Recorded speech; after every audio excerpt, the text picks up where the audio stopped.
जबरदस्तीने धर्मांतरण याला सगळ्यांचा विरोध आहे. कोणीच त्याला पाठिंबा देणार नाही.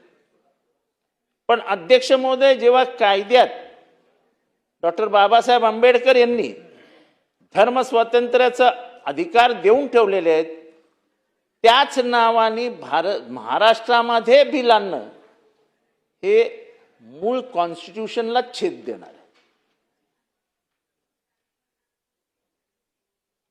आणि या देशामध्ये धर्म स्वातंत्र्य होतं ना.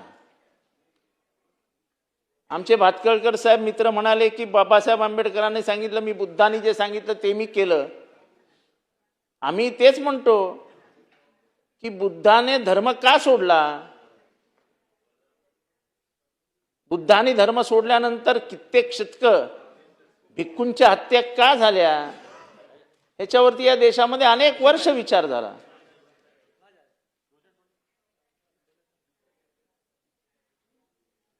बुद्धांनी केलेलं धर्मांतरण या देशातलं पहिलं धर्मांतरण आहे. मग आजच्या कायद्याने बुद्धालाही जेलमध्ये जावं लागलं असतं. रेट्रोस्पेक्टिव्ह इफेक्ट दिला तर बुद्धालाही जेलमध्ये घाला, महावीर जैनांना जेलमध्ये घाला. बसवेश्वर अण्णांना जेलमध्ये घाला. विद्रोह हा महाराष्ट्राचा कणा आहे, कणा आत्मा आहे. आणि जे देशभरात महाराष्ट्राचं नाव झालं ते विद्रोहामुळे झालं.